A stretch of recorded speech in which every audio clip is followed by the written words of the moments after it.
इस दुनिया में कुछ लड़ाइयाँ सिर्फ ताकत की नहीं होती, कुछ लड़ाइयाँ होती हैं वजूद के लिए, पहचान के लिए। और आज की ये फाइट कोकोसिबो वर्सेस 3 हाशिरास एक ऐसी ही जंग है। गियोमी, जो सबसे पावरफुल हाशिरा माना जाता है, वो लगातार कोशिश कर रहा है कोई सॉलिड स्ट्राइक लैंड करने की, लेकिन कोकोसिबो हर बार उसके अटैक को प्रीडीड करके रोक देता है। गियोमी मन में सोचता है, जब मैं हर बार कोई मूव करता हूँ तो ये D1 पहले से कैसे जान लेता है। वो अपनी आंखें बंद करता है और अगले ही पल ट्रांसपेरेंट वर्ल्ड में एंट्री लेता है। अब उसे कोकोसिबो का पूरा अंदरूनी सिस्टम देखने लगता है, उसकी मसल्स का मूवमेंट, लंग्स की स्पीड, इवन उसका ब्लड फ्लो तक।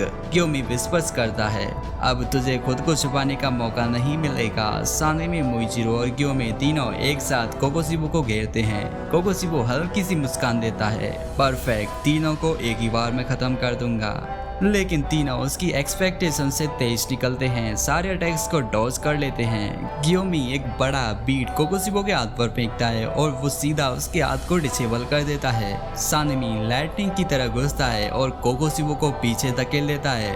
गियोमी वही मौका पकड़ता है और एक फुल पावर स्विंग से कोकोसिबो का दाहिना कंधा और हाथ काट देता है।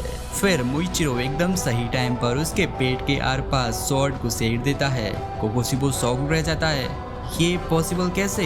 ये बच्चा मेरी मूवमेंट को कैसे पढ़ रहा है? और तभी उसको समझ आता है कि ये भी ट्रांसपेरेंट वर्ल्ड के थ्रू देख सकते हैं। और गियोमी ने तो अपनी बॉडी की हीट और हार्ट बीट तक कंट्रोल कर ली थी। तभी एक भारी आवाज आती है, मैं अब रुकने वाला नहीं हूँ। पीछे से गेन्या आता है, रेड ग्लोइंग आइज और हाफ डीमन फॉर्म में। यहाँ पर गेन्या बदल चुका है, उसके हाथ में मॉन्स्टर जैसा बंदूक होता है और वो सीधा कोकोसिबो की तरफ गोली चला देता है। कोकोसिबो पहले तो उन बुलेट्स को ब्लॉक करता है, लेकिन वो बुलेट्स हवा में वापस से घूमकर कोकोसिबो को ही लॉक कर लेती हैं और वहीं से एक जाइंट पेड़ ग्रो करने लगता है, कोकोसिबो को जमीन में बांधते हुए। कोकोसिबो हैरान हो जाता है, इसने मेरी बाल और टूटे हुए ब्लेड के टुकड़े खाकर डीमन पावर्स ले ली। तभी कोकोसिबो की आंखों में एक पुराना डर जागता है, योरिची सुगिकुनी की मेमोरीज। 400 साल पहले जब वो पहली बार मरते मरते बचा था, एक ही स्लैश में योरिची ने कोकोसिबो का गला ऑलमोस्ट कर्डी कर दिया था, लेकिन मरने से पहले खुद ही खड़ा खड़ा दुनिया को छोड़ गया। कोकोसिबो की आंखों में वही डर फिर से दिखता है। कोकोसिबो गुस्से में एक भयानक चीख निकालता है और उसके पूरे शरीर से निकलती हैं क्रिसेंट शेप शॉक वेव्स, जो हवा को चीरती हुई सीधा गियोमी, सानेमी, मुइचिरो और गेन्या की तरफ बढ़ती हैं। हर कोई पीछे की ओर उछलता है, लेकिन गेन्या सीधा बीच में फंस जाता है और उसे वर्टिकली आधा चीर दिया जाता है। लेकिन उसी के होश में मुइचिरो अपने होश में होता है और कोकोसिबो के सीने में जो तलवार घुसी थी उसे वो अभी भी कसकर पकड़े रहता है। गियोमी और सानेमी फिर से कोकोसिबो पर चार्ज करते हैं। तभी मुइचिरो अपने मन में सोचता है, अगर मैं इसे रोक पाया तो बाकी हाशिरास अपनी स्ट्रेंथ को मुसान के लिए बचा सकेंगे। उसकी आंखों में डेस्परेशन दिखती है और अचानक उसकी तलवार की पकड़ और भी टाइट हो जाती है। नेक्स्ट मोमेंट में उसकी तलवार लाल अंगार की तरह जलने लगती है। कोकोसिबो शॉक्ड रह जाता है क्योंकि ब्राइट रेड ब्लेड उसकी सेल्स को अंदर से जलाने लगती है। नो नो, ये दर्द, ये वही जलन है योरिची की तलवार जैसी। कोकोसिबो अब हिल तक नहीं पा रहा था। सानेमी वही मौका पकड़ता है और उसके गले पर एक जोरदार वार कर देता है। दूसरी तरफ गेन्या दूर से अपनी ब्लड डीमन आर्ट एक्टिवेट करता है। कोकोसिबो के अंदर जो फ्लैश ब्लेड्स घुसे थे, गेन्या उन्हें ट्रिगर करता है और कोकोसिबो की पीठ में से एक पेड़ उगने लगता है, जो उसके पूरे शरीर को इमोबिलाइज कर देता है। कोकोसिबो हाथ बढ़ाकर गेन्या को मारना चाहता है, लेकिन वो अपनी टेक्निक तक यूज नहीं कर पाता। इसी बीच गियोमी अपनी फ्लेल से उसके सर पर वार करता है।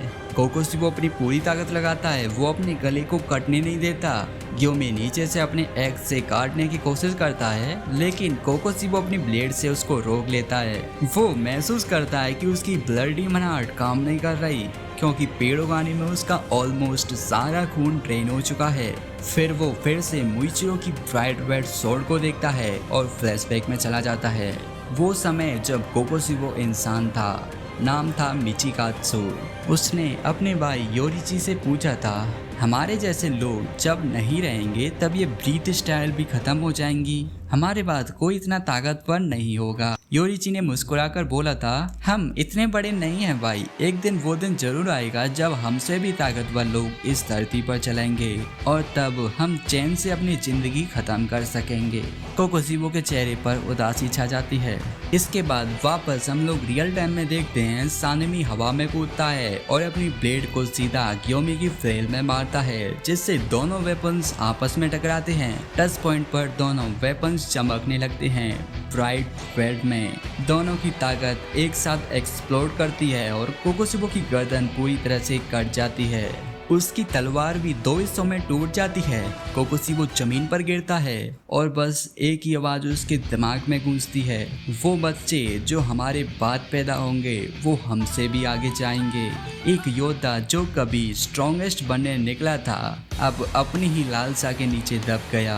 ये सिर्फ एक लड़ाई नहीं थी, ये था एक समय का अंत और एक नए युग की शुरुआत। तो दोस्तों आज के इस पार्ट में इतना ही रखते हैं, क्योंकि इसके बाद नेक्स्ट पार्ट और भी ज्यादा इंसेन होने वाला है, क्योंकि अभी तक यहाँ पर पूरी तरह से कोकोशिबो की डेथ नहीं हुई है। इसलिए प्लीज नेक्स्ट पार्ट के लिए इंतजार करना, हम जल्दी आपके लिए नेक्स्ट पार्ट लेकर आएंगे। तो वैसे आप लोगों को इस वाले पार्ट में सबसे बिग मोमेंट कौन सा लगा प्लीज कमेंट करके बताना, और इस वीडियो को लाइक एंड शेयर करना तो बिल्कुल ही मत भूलना, और चैनल को सब्सक्राइब किए बिना तो बिल्कुल ही मत जाना। तो मिलते हैं नेक्स्ट वीडियो में, तब तक आप लोग अपना ख्याल जरूर रखना।